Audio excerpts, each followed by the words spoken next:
I've got this feeling that the closer we get to a Samsung event, the more intense Apple rumors deliberately become. Because we have some new leaks that kind of clear out some of our doubts when it comes to Apple's timeline, particularly with dates. There's a ton of Samsung leaks ahead of the company's next Unpacked, and I mean a ton. And speaking of messy timelines, it looks like there's finally somewhat of a set date for the Pixel 4a. I'm Jaime Rivera, and the other day that I finally figured out is today. I know it's Monday because it should be days after Friday. I mean, we don't know lately. COVID has just turned everything around. This is Pocketnow Daily, sponsored by MediaTek. Stick around to learn why you should pick MediaTek for your next purchase.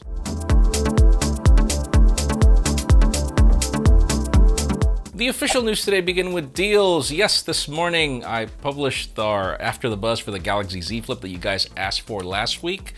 And if you're in the market for one, actually, there's no better time. If you watch the video, you'll notice that I actually tell you need a smartwatch because the outer display is just trash. And well, Amazon currently has the 256GB variant for $1,380 shipped, and it actually includes the Galaxy Watch Active 2. Now, if you don't want the watch, the phone is actually $131 in discount, leaving it at $1,249 shipped. B&H also has the mid-2019 13-inch MacBook Pro for $500 off, leaving the Intel Core i5, 8GB of RAM, and 256GB of storage for Thunderbolt 3 port variant for $1,300. That's actually a steal. Now we also have some deals on really good LG monitors, wireless charging docks, and more in the description. Now, sticking to some official news, Qualcomm today announced their new Quick Charge 5. And it's interesting how we made the jump. I mean, we did have 4 Plus, not very many phones made a big buzz about it. But here's the thing, Quick Charge 5, that is something to talk about. Just listen to this. According to them, obviously depending on battery size and everything, but with this new update, you'll go from 0 to 50% battery in 5 minutes and to 100% in under 15 minutes, meaning 4 times faster than Quick Charge 4.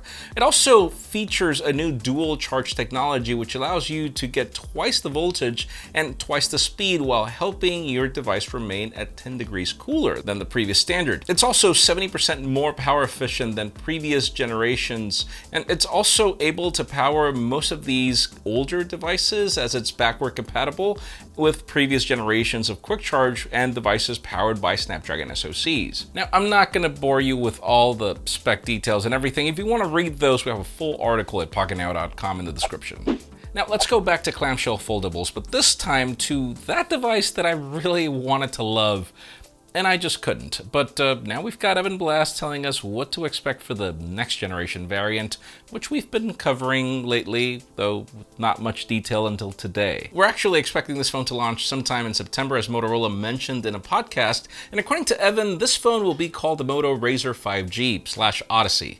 On the picture, we get to see the phone laying on a table, showing a much larger outer display, which also shows someone doing a video call. The design doesn't look like if it changed all that much, but it does look more like the original RAZR from back in the day, which is not a bad thing.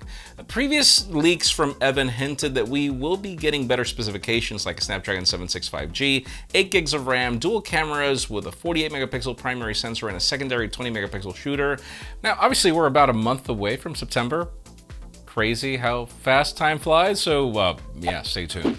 And speaking of releases, there's one we've been waiting for forever, just forever. Google Pixel 4a, Pixel 5, I don't care what you're gonna call that thing, just launch it. And well, today we get a new update. Mr. John Prosser himself is back, at least on Twitter, and he provided new details. A couple of weeks ago, he tweeted out that we'd be getting this phone on August 3rd, and today he tweeted that it's 100% happening on this date. Everything is supposed to be ready, as the phone was allegedly ready months ago, but Google just pushed the dates back. We assume it was because of the pandemic, because that's the only logical explanation for these many delays. We're still expecting this phone to be powered by a Snapdragon 730, pack a 3140 mAh battery with 18-watt fast charging, bring a single camera at the back as well as a 5.8-inch punch hole display, and the price tag between $300 and $400. Now that would mean we're only a week away from the launch date. No teaser, I don't know, we'll see. Now, all right, sit back, grab some popcorn. We have a ton of Samsung leaks, particularly from the company's teaser, and we should actually make videos that dissect teasers. I actually love those videos from like new rock stars where they discuss movie trailers, and my God, they're just so good. I don't think I can make a video that's that good, but I'll think about it. So yeah, the company's Unpacked teaser shows us the silhouettes of 5 different products that we are getting. We see the new Buds, we see the new watch, as well as a Tab S7 behind them. And next to them, we get the Z Fold 2 and the Note 20. And if you look at the teaser carefully, everything is mostly about all the mechanisms that'll make the hinge for that foldable Z Fold 2, which I guess is going to take a lot of the spotlight. Now, moving on, we have some new hands-on of the Galaxy Watch 3, which popped up on YouTube.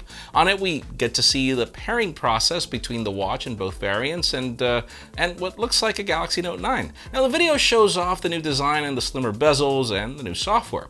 Now, finally, more importantly, we have some alleged price tags for the Galaxy Note 20, and boy, they don't look good at all. According to the tipster, the LTE variant of the Note 20 will cost €999, with the 5G variant costing €1099, while the Note 20 Ultra starts at €1349. And apparently, the variants will start at 256 gigabytes of storage like they did last year, and he also added that the Buds will cost €149 as well. Obviously, that'll change depending on taxes and everything, but $1349 for that Note 20 Ultra, there better be a Plus variant. There just better be, because if not, my God.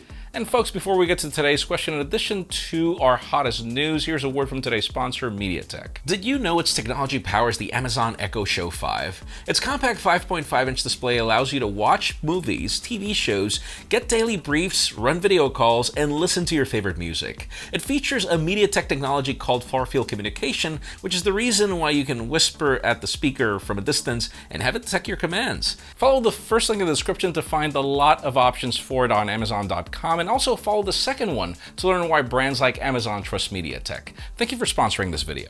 And finally, the hottest news today are not coincidental. It happens every single year. We get close to an Unpacked event, we get a ton of Apple rumors that kind of make people want to wait, I guess.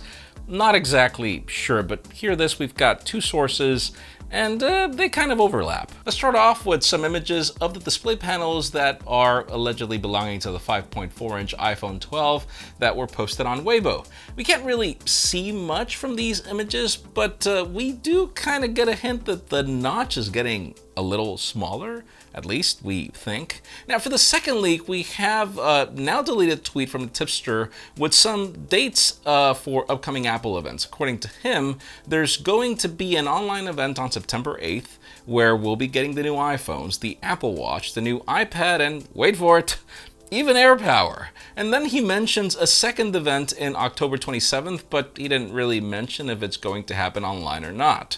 And obviously, right now it's too early to know, but at this event we should be getting the iPad Pro, the 2 new Apple Silicon Macs, which would be apparently a 13-inch MacBook Pro, and then the MacBook making a return. And he also added that if this is an online event, we could probably get some sort of a preview of Apple Glass.